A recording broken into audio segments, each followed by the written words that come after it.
안녕하십니까. 한달에 한 번 국가보훈처의 주요 소식을 전해드리는 월간 국가보훈처입니다.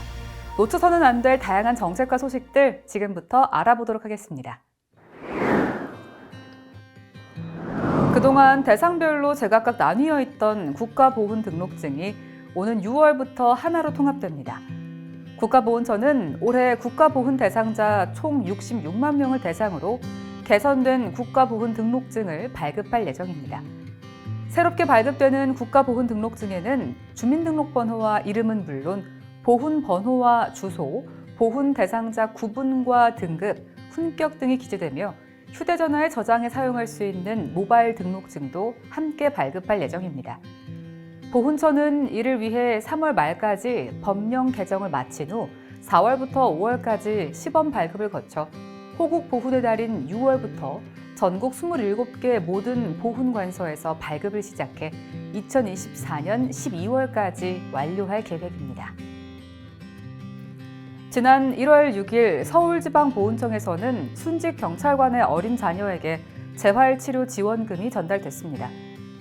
이날 지원금을 전달받은 유족은 지난 2020년 투신한 시민을 찾다가 순직한 고 유재국 경위의 배우자로 임신 중 남편의 순직 소식에 충격으로 조산해 강직성 뇌성마비를 앓게 된 자녀를 홀로 간병하고 있습니다. 이번 지원금 전달은 지난해 출범시킨 히어로즈 패밀리 프로그램을 통해 안타까운 소식을 접한 자생의료재단에서 순직 영웅의 유가족을 위로하며 생활안정과 자녀의 재활치료에 도움을 주기 위해 후원 이사를 전해오면서 이루어지게 됐습니다. 미주 한인 이민 120주년을 맞아 하와이 지역 독립운동 사적지를 보존하고 알리기 위한 활동이 본격 추진됩니다. 국가보훈처는 하와이 그리스도 연합 감리교회에서 독립운동 사적지를 알리는 표지판 제막식을 시작으로 총 14곳의 표지판을 설치하는 등 하와이의 독립운동 역사를 알려나갈 계획입니다. 하와이는 미주 한인 이민이 시작된 지역으로 당시 한인들은 빼앗긴 나라를 되찾기 위해 독립운동에 헌신했으며 이는 국권 회복 운동을 후원하는 다양한 지원으로 이어졌습니다. 보훈처는 이번 총 14곳의 주요 독립운동 사적지 표지판 설치를 시작으로 한인들의 독립운동 발자취를 보존하고 하와이 독립운동의 역사를 알려나갈 계획입니다. 2023년 새해를 맞아 국가보훈처는 17개 중앙보훈단체장을 초청해 보훈 정책을 설명하고 소통하는 신년 간담회를 개최했습니다. 지난 1월 17일 서울 더 플라자 호텔에서 열린 간담회에는 박민식 국가보훈처장을 비롯한 보훈처 실국장과 대한민국 상위군경회, 6.25 참전 유공자회, 4.19 민주혁명회, 재향군인회 등 17개 중앙보훈단체장이 참석했습니다. 이 자리에서 중앙보훈단체장들은 보훈의 기본 틀을 바꿀 수 있는 보훈부 승격이 목전에 와 있다며 빠른 시일 내에 승격이 이루어지기를 기원하고 보훈단체에서도 적극 힘을 보태겠다고 밝혔습니다. 이 밖에도 올해 주요 보훈 정책을 단체장들에게 설명하고 각 단체별 건의사항을 듣고 보훈 관련 현안에 대해 의견을 나누는 시간도 가졌습니다. 유골이나 시신이 없는 순국선열을 배우자와 함께 국립묘지에 합장하는 경우 유족의 희망에 따라 순국선열의 영정이나 위패를 배우자의 유골과 함께 묘에 안장할 수 있도록 하는 내용의 국립묘지 설치 및 운영에 관한 법률 개정안이 국무회의에서 의결 국회에 제출됐습니다. 그동안 유골이나 시신이 없는 국립묘지 안장 대상자를 국립묘지에 배우자와 합장하는 경우 영정이나 위패로 함께 봉안하거나 안장 대상자의 영정이나 위패를 배우자의 유골과 함께 봉안시설에만 안치할 수 있었습니다. 하지만 순국선열의 경우 국권 침탈 시기에 국외에서 독립운동을 하다 사망하거나 일제의 방해나 은폐 등으로 유골이나 시신을 찾기 어려운 점을 감안해 예우 강화 차원에서 묘에도 안장할 수 있도록 해야 한다는 목소리가 높았습니다.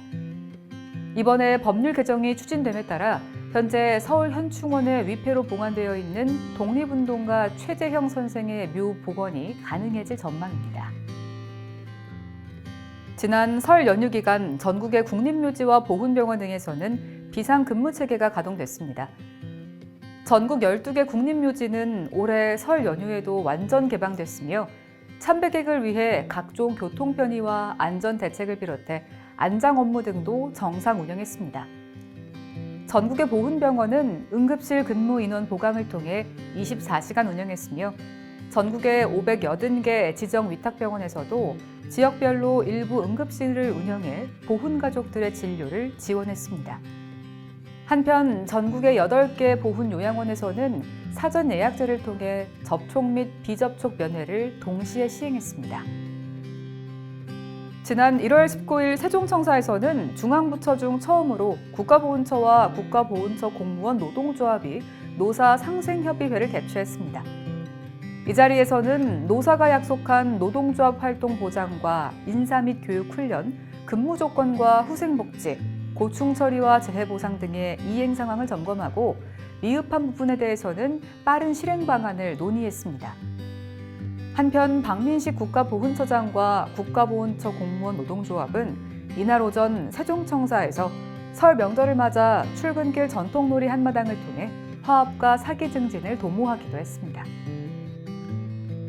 국가보훈처는 6.25 전쟁 정전 70주년 공식 브랜드를 공개했습니다. 이번에 공개된 브랜드는 슬로건인 위대한 헌신으로 이룬 놀라운 70년과 로고 숫자 70이 결합된 형태로 2023년 정부의 정전 70주년 사업의 방향과 정체성을 반영했습니다. 우선 숫자 70을 약 22도 기울여 묵념을 상징하는 숙임을 담았고 희생에 대한 묵념이 방향을 바꾸어 70년간 성장 발전한 역사로 승화됨을 상징했으며 놀라움에 미소 짓는 사람의 눈빛과 입을 이모티콘으로 표현해 대한민국의 성장에 대한 사람들의 놀라움을 은유적으로 표현했습니다. 국가보훈처는 이번 공식 브랜드 공개를 시작으로 다양한 정전 70주년 사업을 진행할 예정입니다. 조국의 독립을 위해 헌신한 오상근 애국지사가 지난 1월 28일 향년 99세로 작고했습니다. 오상근 지사는 1944년 광복군 총사령부 경위대에 입대해 임시정부 요인들의 경우와 그 가족들에 대한 안전 등을 위해 복무했고 정부는 지사의 공훈을 기려 1990년 건국훈장 애족장을 수여했습니다. 고인은 30일 발인 후 국립대전현충원 독립유공자 묘역에 안장됐고 이로써 생존 애국지사는 9분만이 남게 됐습니다. TV 나라사랑 유튜브 채널에서는 보고 싶다 전우야 콘텐츠를 제작 업로드하고 있습니다. 보고 싶다 전우야는 참전용사들의 전쟁 경험담과 함께 찾고 싶은 전우에 대한 사연을 영상을 통해 소개하는 콘텐츠이며 영상 제작에 참여를 원하거나 사연에 소개된 전우에 대해 알고 계신 경우에는 국가보훈처 대변인실 044-202-5092로 전화 주시거나 자막에 안내되는 이메일로 연락 주시기 바랍니다. 전우찾기 프로젝트 보고 싶다 전우야에 보훈가족 여러분의 많은 관심과 참여 부탁드립니다. 국가보훈처의 다양한 소식을 한데 모아 전해드리는 월간 국가보훈처. 지금까지 2023년 2월호 함께 하셨는데요. 구독과 좋아요, 알람 설정도 부탁드립니다. 시청해주신 여러분 고맙습니다.